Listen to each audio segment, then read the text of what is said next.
Muy buenos días. Continuamos con este Congreso de Consumo y nos vamos ya a la tercera ponencia. Una ponencia que tengo el honor, y digo el honor, porque la verdad es que para mí es un honor y una maravilla tener aquí al ponente al que tengo que presentar, gran amigo y grandísimo profesional. Como digo, es la tercera ponencia de hoy y va dirigida a un crédito que todos usamos. Bien me lo ha explicado mi querido amigo Jesús, todos usamos el crédito revolving con supuestos prácticos y últimas resoluciones.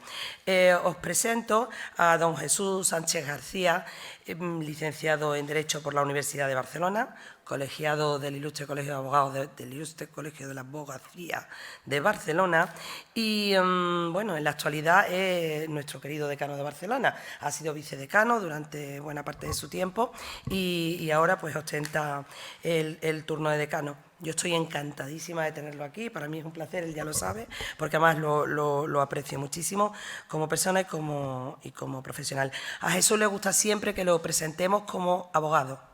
Él es abogado, todo lo demás que digamos de él es para nada. Pero yo tengo que añadir que es un abogado con vocación, y es un abogado con vocación de entrega al resto de sus compañeros. No en vano es decano. Dedicado a la vida institucional desde hace muchísimos años y a la vida académica. Es profesor, ha ejercido como profesor en el ICAP, en la Universidad Oberta de Cataluña y también en la Autónoma. Aparte de eso, pues ha participado en la elaboración de propuestas legislativas como la Ley Catalana 4/2016 de protección del derecho de la vivienda de las personas en riesgo de exclusión residencial, ley muy importante, y Ley 5/2018 de modificación de la Ley de Enjuiciamiento Civil en relación también a la ocupación ilegal de vivienda. Bueno, sus obras literarias en diversas editoriales es larga. Nombraré aquí así por especiales una obra que tuvo bastante repercusión, que fue La cosa juzgada en el ámbito de los consumidores y los efectos retroactivos de la cláusula suelo declarada como abusiva, o la otra obra también bastante importante, Cláusula rebus sin stantibus. Pero como decimos, Jesús es ante todo y sobre todo abogado, socio fundador del despacho de abogados Zahoneros y Sánchez, abogados asociados SCP, y abogado entregado a compartir sus conocimientos con el resto de compañeros, siempre de una manera altruista. Jesús va a hablarnos, como ya hemos dicho, de un crédito en el que todos usamos prácticamente a diario, que además ha experimentado una gran litigiosidad, especialmente desde que la Sala Primera del Tribunal Supremo modifica su doctrina sobre la usura con dos sentencias, que son las que aquí Jesús va a tratar, que es la de 25 de noviembre de 2015 y la de 4 de marzo del 2020. No voy a entrar en el tema de estas sentencias porque ya lo va a hacer muy bien hecho nuestro querido Jesús, pero sí que es un tema de actualidad y muy importante por la repercusión diaria que tiene en cada uno de nosotros. Poco más voy a decir, te paso la palabra, querido Jesús, bienvenido a esta tu casa y dispuesto a escucharte y aprender de ti, como siempre. Muchísimas gracias, Mar. Reitero mi agradecimiento al Colegio de Abogados de Sevilla, a su decano y a toda su junta, y especialmente a ti, querida Mar. Y de verdad, lo he comentado antes, me siento como en mi casa. He sido recibido con un gran cariño, y igual que cuando venís a Barcelona sabéis esa reciprocidad, ese hermanamiento que hay entre los colegios de Barcelona y de Sevilla. Yo en verdad me gusta venir a Sevilla por la feria, a bailar sevillanas, pero ayer me llevasteis, joder, que no había nada para ir a tomar. Esta no es la Sevilla que yo conozco, pero bueno, espero que la próxima vez que nuestros queridos amigos de VLES nos traigan también a Sevilla, me tengáis preparado un flamenco o algo para ir a bailar sevillanas. Venir a Sevilla y no bailar sevillanas es como, vamos, sinceramente... No te vengas un lunes. Ya, pero yo no lo he organizado, no me podéis hacer esto. Mal. Nos tuvimos que ir a dormir prontito, a las 2 de la mañana ya estábamos en la cama. Nos contemos ya los secretos, eso.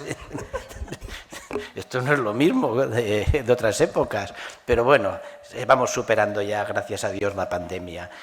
Yo, la verdad, os he preparado un PowerPoint. El PowerPoint yo no lo sigo jamás, pero lo he preparado a efectos ilustrativos y para todos los compañeros y compañeras que se han conectado o se han inscrito a estas magníficas jornadas y a quien vosotros queráis hacer entrega del mismo.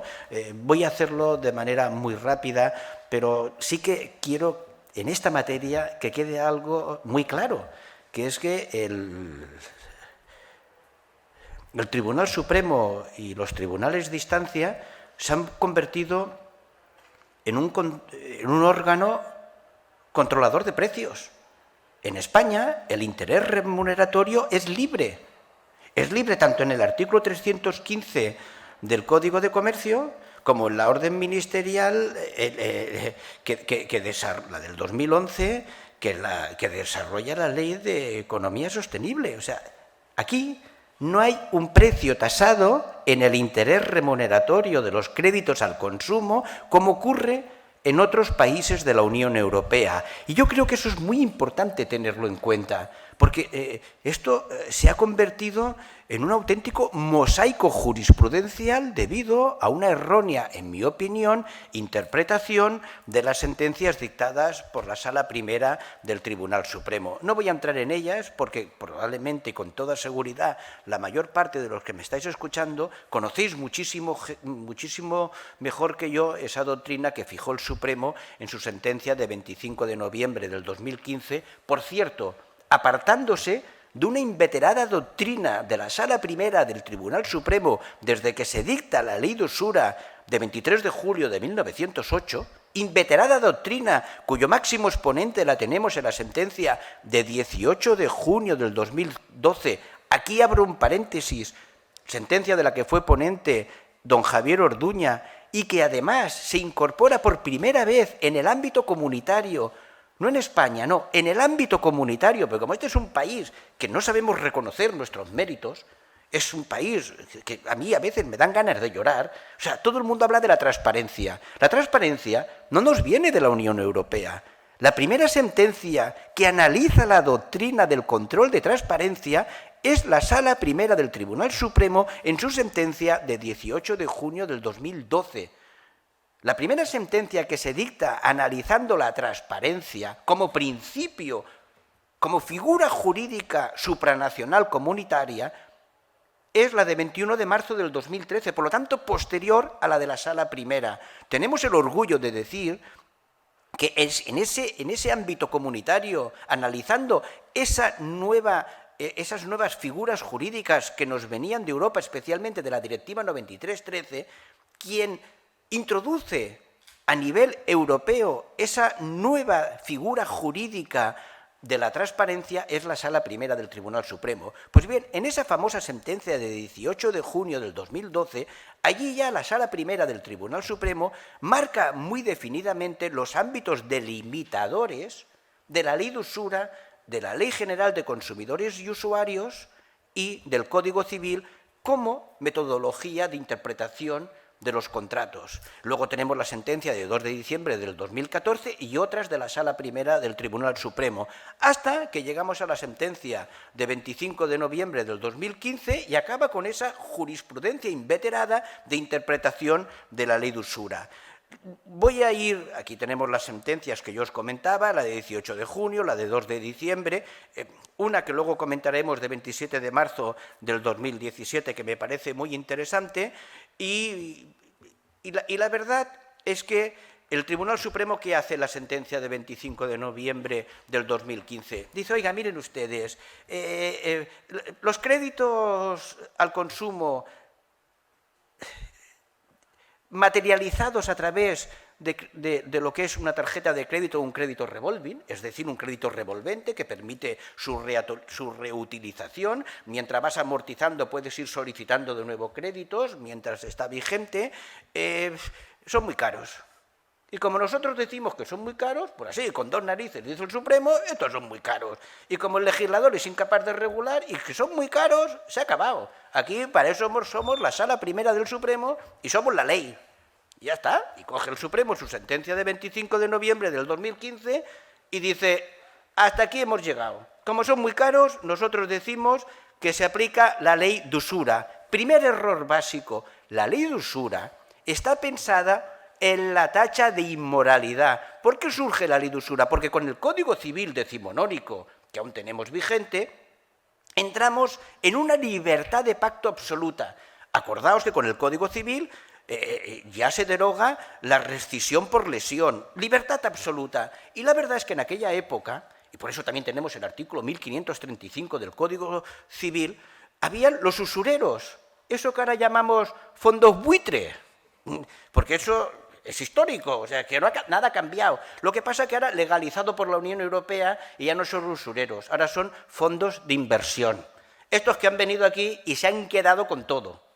Y los españoles, como mucho, a lo más que aspiramos es a tener una tienda de todo a 100, porque al final los fondos de inversión se lo han quedado todo. Esa es la puñetera realidad. Y entonces, en aquel momento, con la ley de usura, lo que hace Azcárate, con muy buen tino, para acabar con ese uso del préstamo, aprovechándose de la angustia de las personas en esa libertad de pacto absoluta, decir, hombre, creo que por mucha libertad que haya, lo que no puede ser es que la gente que esté angustiada vengan los usureros, les den unos préstamos y se acaban quedando con su patrimonio. Y esa es la razón de ser de la ley de usura de 1908, una ley basada esencialmente en el elemento subjetivo, no en el objetivo, y pensado esencialmente para combatir la tacha de inmoralidad, para combatir aquellas figuras jurídicas que atentaban contra el orden público, aquellas situaciones en las que las personas acababan perdiendo su patrimonio como consecuencia de esos usureros que daban préstamos con otras figuras también afines, en los que se declaraba una cantidad cuando se daba mucho menos, etcétera, etcétera. Y esa es la esencia de la ley de usura, una buena ley, pero una ley de principios de siglo, de 1908. Entonces no había ni tarjetas de crédito, ni había luz en las calles.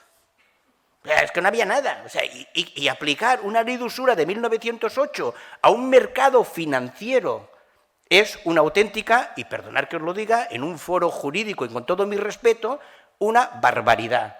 Por muy magistrados de la Sala Primera que tienen todo su derecho a aplicar lo que les dé la gana, porque para eso son los generales del mundo judicial. Pero en mi modesta opinión es una barbaridad jurídica. Y me quedo tan pancho diciéndolo. Dicho esto, el Tribunal Supremo en esa sentencia de 25 de noviembre del 2015 considera que el crédito que allí se analizaba era muy alto, un 20%, y dice, hombre, miren ustedes, es que, ¿qué quiere que le diga? Como el tipo medio en aquel momento para el crédito al consumo general estaba en un 8 o un 9%, dice, hombre, como... Y además, si hemos de ser sinceros, hasta lo puedo entender. Dice, hombre, como sobrepasa el doble, y el Supremo siempre había mantenido la doctrina, también inveterada, de que cuando en el elemento objetivo superaba el doble del tipo medio, se consideraba usurario, dice, hombre, en este caso en concreto, como el boletín estadístico del Banco de España está fijado, el tipo medio fijado en aquel contrato está muy por encima del doble, o por encima del doble, aplicamos la ley de usura. Y se carga lo que para mí es inconcebible, el elemento subjetivo que es la esencia de la ley de usura. Y por vía jurisprudencial el Supremo deroga parcialmente una norma, se carga el elemento subjetivo. Y allí, igual que en la sentencia de 4 de marzo, dice, no, es que en los años 40 hubieron una serie de sentencias, oye, con todo mi respeto, yo me he leído todas las sentencias de los años 40 y no dice lo que dice el Supremo. Es más, el Supremo ni siquiera cita ni una de esas sentencias. ¿Ves? Si tanta razón tienes, como mínimo cita alguna, que es lo que nos dicen a los abogados, ¿no? Oiga, no me diga usted de forma genérica, cíteme una sentencia concreta. Pues pedimos el mismo rigor jurídico. Si usted entiende que hay alguna sentencia del Tribunal Supremo de los años 40 que no aplica el elemento subjetivo, cítemela, analícemela y permítame que yo pueda también discurrir o no si tiene usted razón o no, por muy supremo que sea.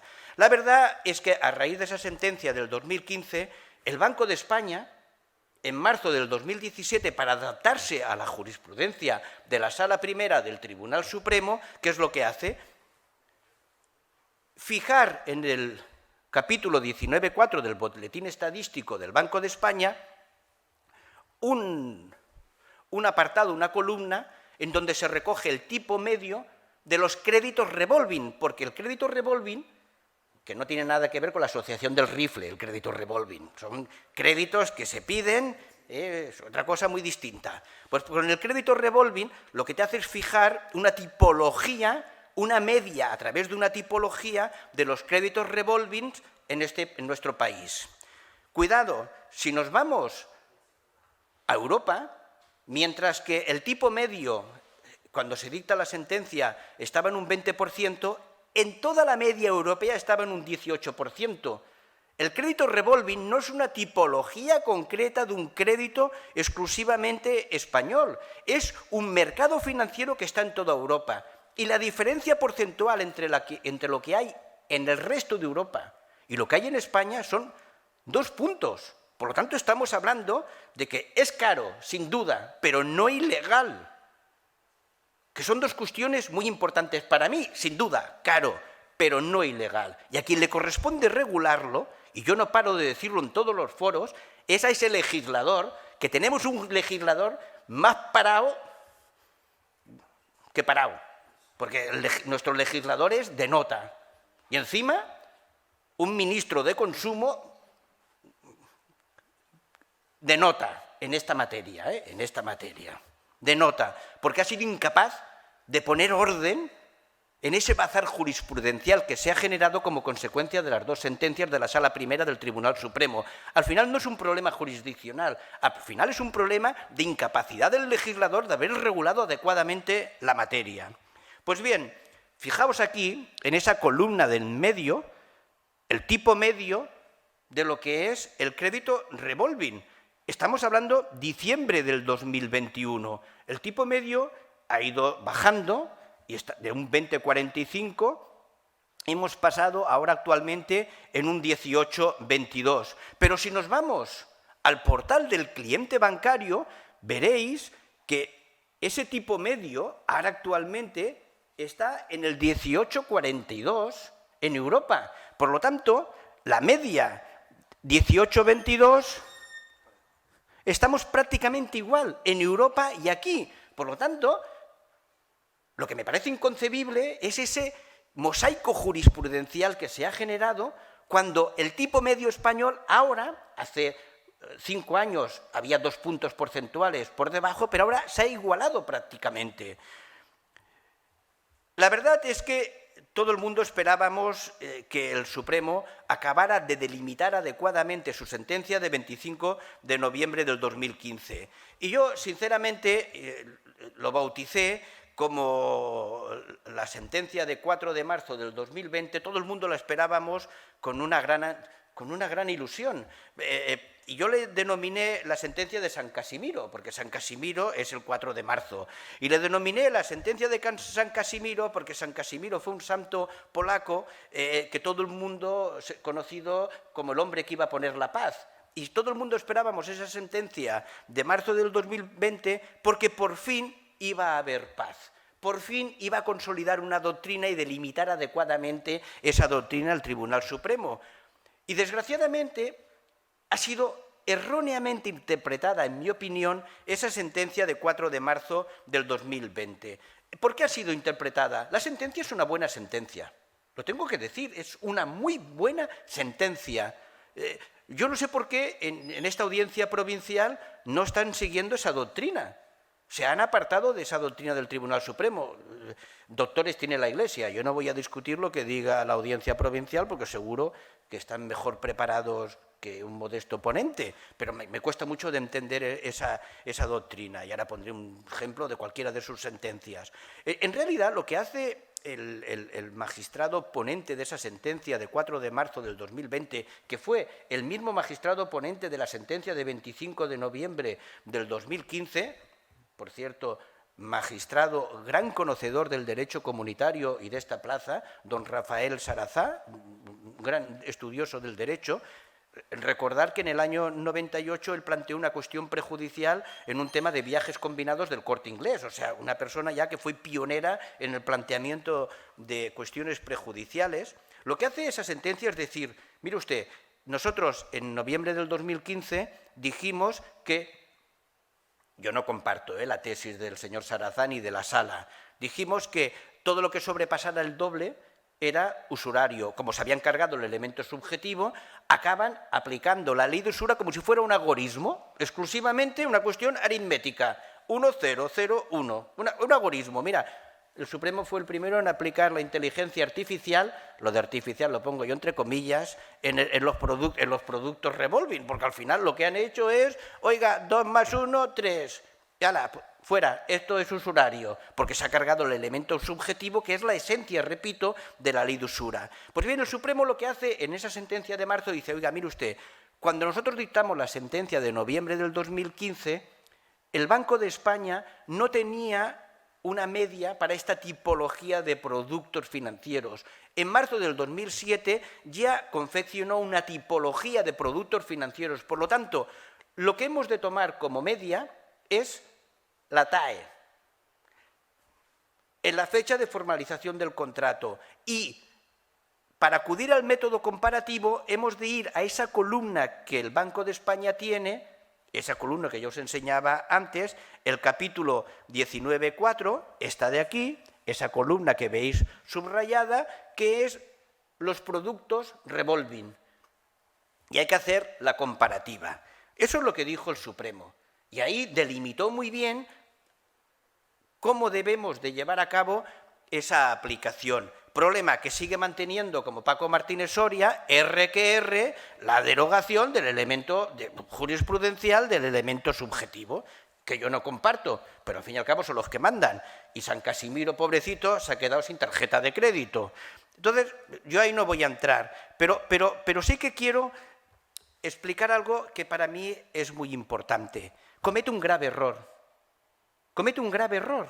Pese a que la sentencia para mí es clarísima, comete un grave error, que no acaba fijando una horquilla concreta y clara de lo que debe de entenderse por interés notablemente superior al normal del dinero, no por interés usurario. En España no existe el interés usurario. Lo que hay es una ley de usura que declara usurario un contrato de préstamo o de crédito cuando el interés pactado es un interés notablemente superior al normal del dinero.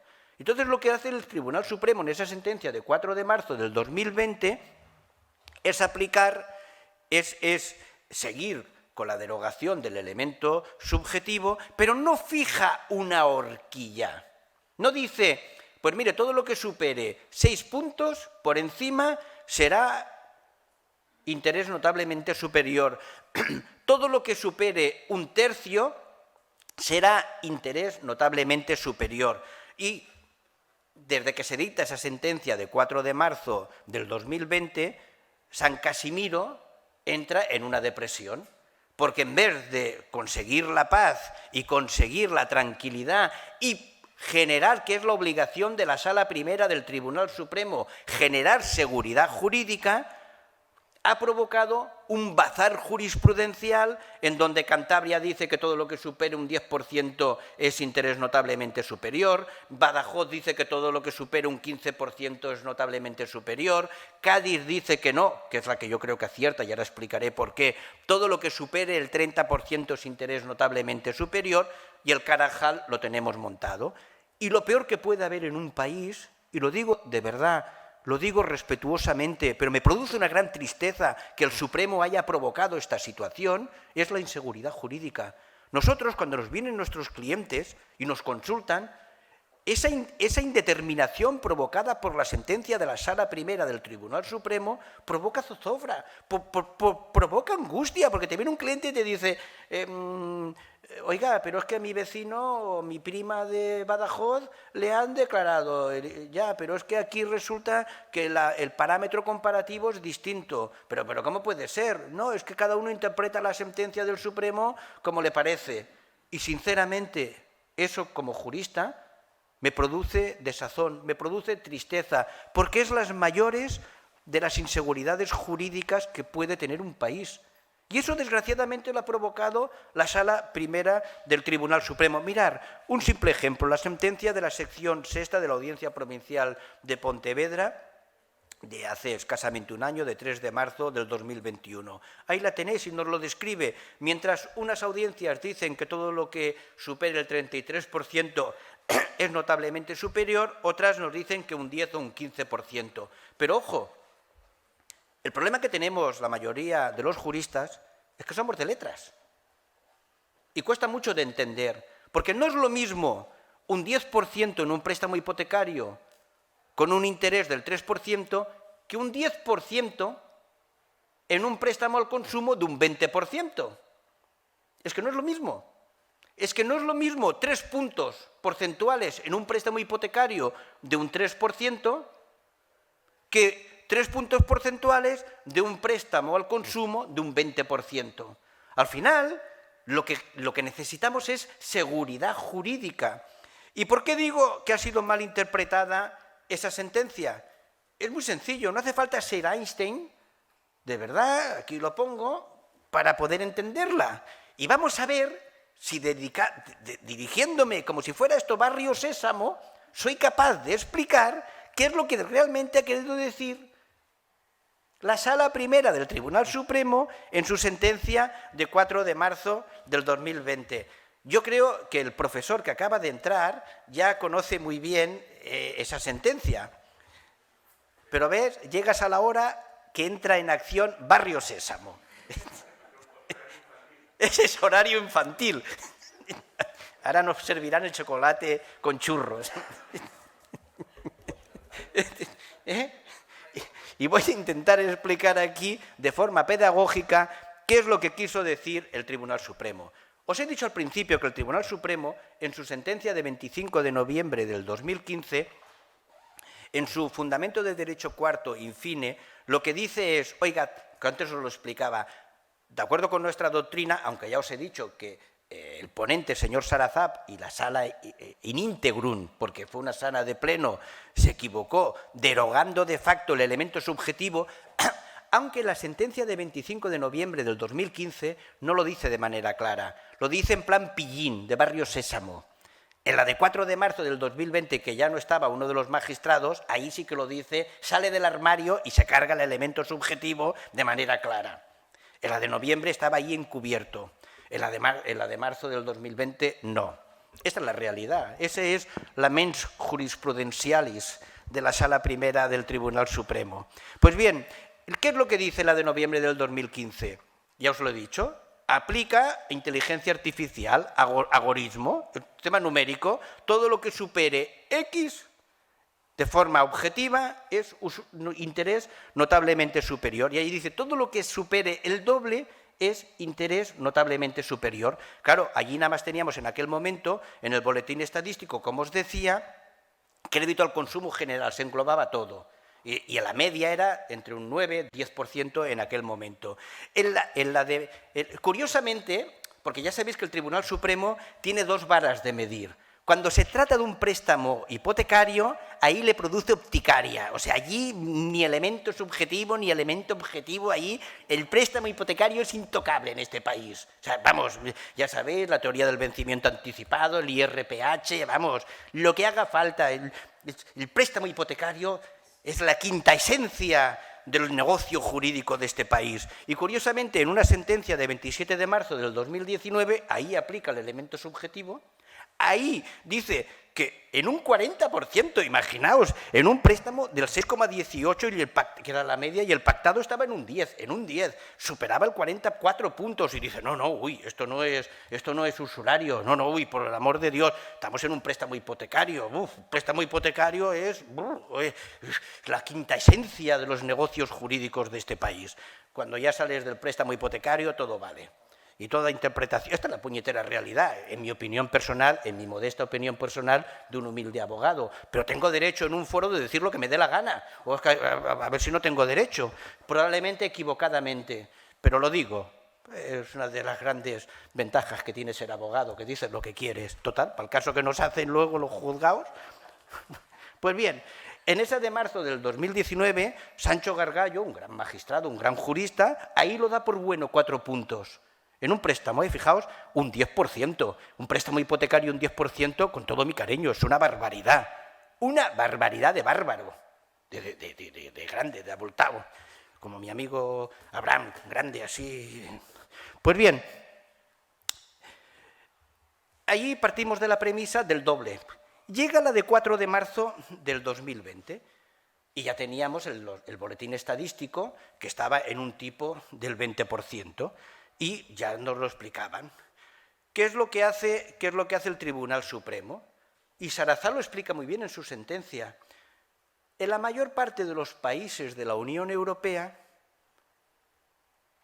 el crédito revolving, el interés remuneratorio en el crédito revolving, tiene un tope máximo. Está regulado, hay una horquilla. Por eso me quejaba del legislador español, que en el 2020 modificó la orden ministerial del 2011 de transparencia y pese a regular el crédito revolving, fue incapaz de establecer, como hay en otros países de la Unión Europea, un tope. Le costaba poco haberlo hecho. Y no lo hizo, sabiendo el bazar jurisprudencial que se había generado con esta sentencia de 4 de marzo del 2020. Fijaos, en Francia, que además se refiere al sistema francés el propio señor Sarazá, en Francia están en el 30%. Pero en todos los países de la Unión Europea, salvo el Portugal, que bajó del 35 al 25, en todos los países de la Unión Europea están en esa media entre un 30 y un 40%. Es decir, cuando se supera entre un 30 y un 40% el interés remuneratorio del préstamo o del crédito revolving, se considera interés notablemente superior. Es más, la ley francesa lo regula en sede de usura, porque cada país lo ha ido regulando o bien normativa europea o incluso en ley de usura. Pero no nuestra ley de usura de 1908, que íbamos con carruajes, que el plástico no existía, aquello sí que era economía sostenible, no lo de ahora. O sea, entre otras cosas porque no había plástico. O sea, pero claro, no puedes ir a una ley de 1908 con todo mi cariño al señor Azcárate. Pues bien, eso es lo que nos dice la sentencia de 4 de marzo del 2020. Y nos dice, habida cuenta que un 20%, como nos ha ido la inteligencia artificial de aplicar el elemento objetivo, por lo tanto algoritmos y un dato exclusivamente numérico, dice como un 20 ya es alto, si aplicamos aquí nuestra doctrina del doble, se va al 40%. Y hombre, un 40% realmente no es caro, es exageradamente alto. Y ya que se han puesto a regular lo que es incapaz de regular el legislador y el Supremo se va de controlador de precios, pese a que no puede ir de controlador de precios, pero como está en el Supremo son los que mandan, donde hay patrón no manda marinero, y ellos fijan su doctrina. Y dicen, hombre, aplicar la doctrina del doble, teniendo en cuenta que el 20 ya es muy alto, hombre, nos iríamos a un tipo elevadísimo. Y entonces cambian la doctrina, y eso es lo que hace la Sala Primera del Tribunal Supremo, pasar del doble al tercio, del duplum al tertium. Lo retomo en castellano por si no me han entendido los de la Sala Primera. Del doble al tercio, y eso es lo que hace el ponente, porque además él está citando esa regulación que hay en los países de nuestro entorno. Y dice, bueno, pues ya que el legislador no regula, una manera de proteger a los prestatarios consumidores es poner topes. Yo creo que no debería de hacerlo, pero al fin y al cabo, donde hay patrón no hay manda marinero, y el Supremo lo hace. Por lo tanto, fijaos que lo que está haciendo la sentencia de 4 de marzo del 2020 es lo que parte de nuestros países de la Unión Europea ya tienen regulado. Francia al 33%, Dinamarca al 35%, Alemania superior a 12 puntos. Cuidado, 12 puntos es altito, 12 puntos. Italia está en 25% más 4 puntos. Suecia, cuidado, nada sospechoso Suecia de no ser un país con grandes garantías y que pasan un frío de narices. Allí la tarjeta de crédito que seguro que la usan que no veas. O sea, vamos. Pues bueno, empieza ese bazar jurisprudencial que comentaba, Cantabria al 10%, Badajoz el 15%, ¿quién da más? Y ahí empiezan todas las audiencias, ya cada uno, Gijón 2 puntos, joder, 2 puntos, si es un 10%, si eso... Pero vamos a ver, ¿cómo puede haber mercado si tú fijas un diferencial de un 10 o un 15%? Te conviertes en un controlador de precios y haces imposible que haya mercado financiero, que haya competitividad. Vamos, no entiendo cómo competencia no mete mano a la Sala Primera del Supremo, porque es inconcebible, o sea, es que estás regulando el precio. Lo digo sinceramente, es que no hace falta ser de Barrio Sésamo, yo creo que está bastante claro. Pues bien, la sección segunda de la Audiencia Provincial de Cádiz recoge un acuerdo no jurisdiccional, o no jurisdiccional, decirlo como queráis, muy atinado, a mí me parece que es muy atinado, que te dice, oiga, mire usted, todo lo que supere el tercio es interés notablemente superior. En el fondo, lo mismo que vienen aplicando una parte importante de países de la Unión Europea, que yo creo que es la Audiencia Provincial de Cádiz quien mejor ha entendido esta jurisprudencia, esta sentencia de la Sala Primera del Tribunal Supremo. A mí lo que me cuesta entender, y lo digo con todo mi cariño y con todo mi respeto, es algunas secciones de esta Audiencia Provincial. Porque la Audiencia Provincial de aquí de Sevilla ha estado viendo que ni siquiera está aplicando esa columna que la Sala Primera del Supremo se remitió respecto del boletín estadístico. Dice, no, es que aunque sea tarjeta de crédito, es la medida del crédito al consumo. Y además, dice, por ejemplo, la de la sección segunda, dice que además ha sido avalado por la Unión Europea al declarar que la directiva sobre contratos de crédito al consumo, entre los que se incluye el revolving, no se opone a la normativa nacional que establece una limitación a la tasa anual equivalente. A ver, nosotros no tenemos, y con todo mi cariño, no tenemos ninguna norma nacional que establece una limitación de la tasa anual equivalente. Cuando vivía el señor Azcárate, la TAE, Latín y Tintín ni existían. O sea, es que por cierto, ya no entro, que al final el Banco de España no tiene TAE, tiene TEDR. Pero me dejo ese tema, porque cada vez que entro con el TEDR ya no entiende nadie nada. Pero el Supremo ni se enteró que el boletín estadístico no fijaba una TAE, sino un TEDR, que es el equivalente al TIN, es decir, interés remuneratorio sin comisiones. Más que nada para que hagan un cursillo acelerado de cómo va la TAE y la TIN, porque al final, que no es latín ni griego, es TIN.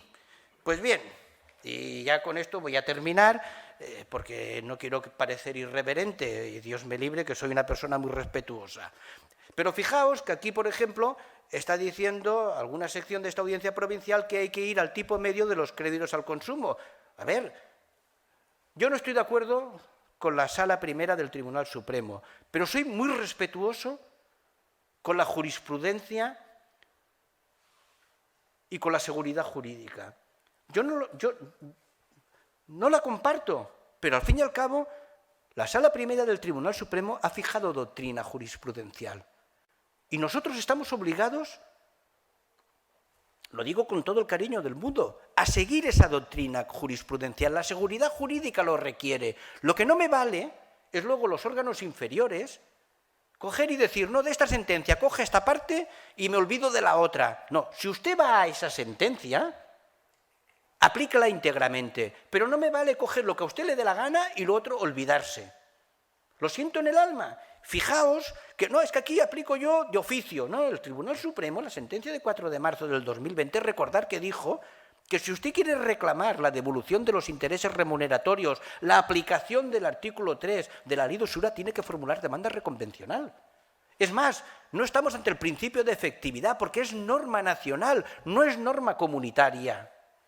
Por lo tanto, yo respeto profundamente esa doctrina que fija el Supremo, aunque discrepe de ella, pero eso sí, en su integridad. Lo que no me vale es interpretar parcialmente y acogerme, no, porque el Supremo ha dicho que el tipo medio es esta tipología, pero a mí no me parece bien porque yo entiendo, no, que me da igual lo que usted entienda. Si usted, al Supremo ha dicho esta sentencia, la seguridad jurídica exige, lo digo sinceramente, la seguridad jurídica exige aplicarla íntegramente. Y dicho esto, creo que el Supremo comete un grave error, porque estamos en un ámbito comunitario, en un crédito comunitario, en un crédito de una directiva comunitario transpuesta en una ley del 2011, que es la Ley de Contratos de Crédito al Consumo. Por cierto, que el TJUE lo único que le dijo a la sección cuarta de la Audiencia Provincial de Las Palmas, en una cuestión prejudicial que no entendimos nadie, con todo mi cariño, es que, bueno, que a ver, si España quiere regular la ley de usura, pues que la regule, faltaría más, como no puede ser de otra manera.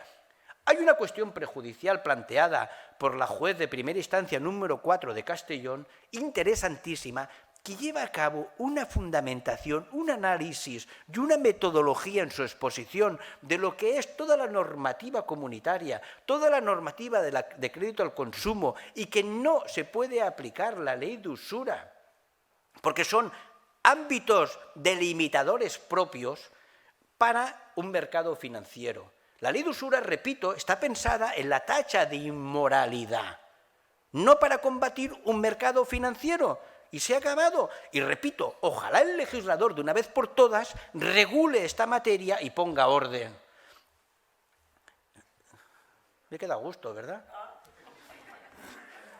La verdad es que ya empiezan a haber muchas audiencias provinciales que están aplicando este criterio del 30%. No solamente ya es Cádiz, yo creo que las sentencias que está dictando la audiencia de Cádiz, yo veo que aquí entre la audiencia de Cádiz y la audiencia de Sevilla no hay mucho hermanamiento, no sé por qué hay criterios muy distintos, pero bueno, esa es la gracia que tiene este país, es ese mosaico jurisprudencial que ha provocado al final la Sala Primera del Tribunal Supremo al no delimitar esa horquilla.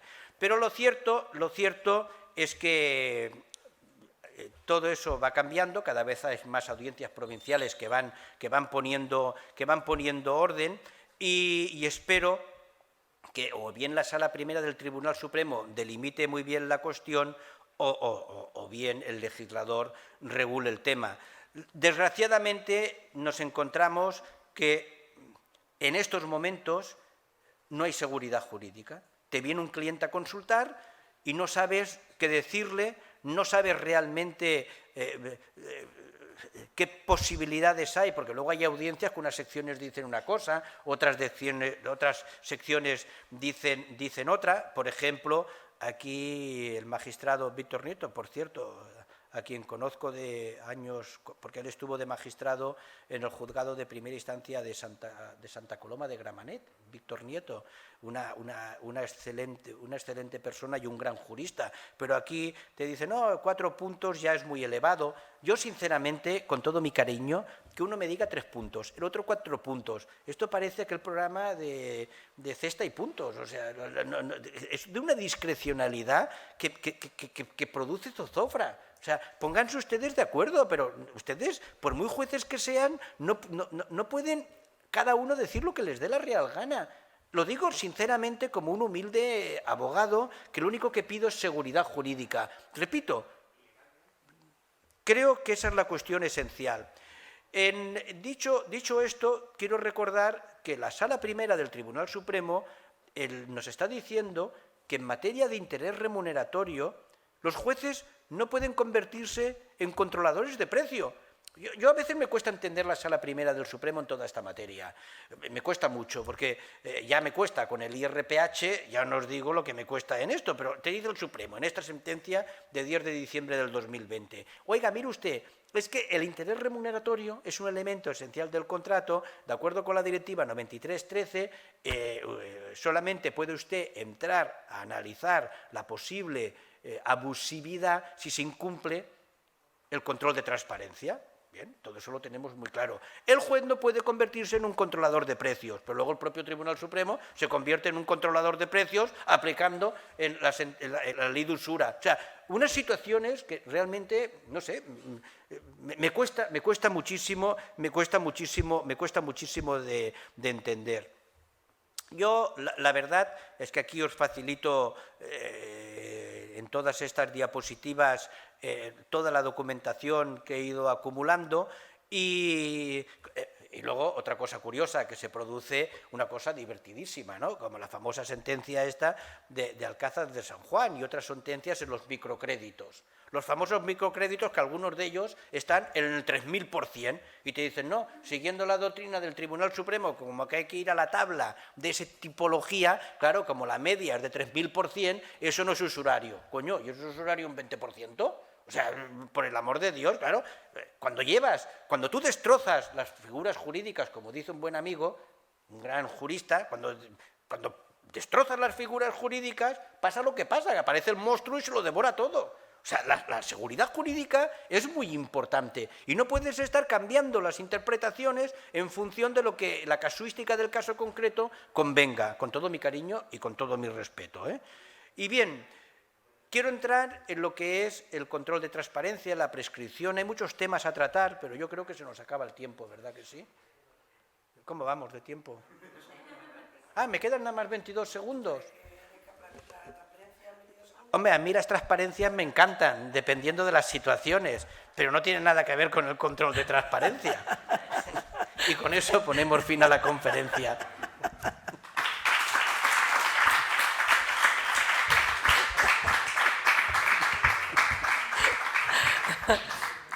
Querido Jesús, bueno, estoy online.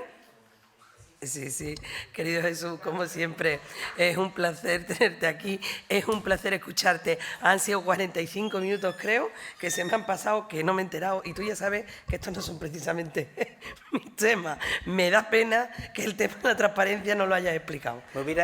Te invito. Me hubiera gustado entrar en el turno de oficio y en otras materias, pero lo dejamos para otra conferencia. Sí, de hecho yo creo que lo dejamos para otra ponencia exclusiva sobre el tema. Muchísimas gracias, Jesús, por tu maravillosa ponencia y por tu desgranaje de estas dos sentencias, que ha sido muy, muy interesante. Gracias a vosotros por vuestra invitación y a VLEX. Por supuesto, a VLEX, tenerlo presente, ya lo diremos en la clausura, pero son los que hacen que estemos hoy aquí. Muchísimas gracias.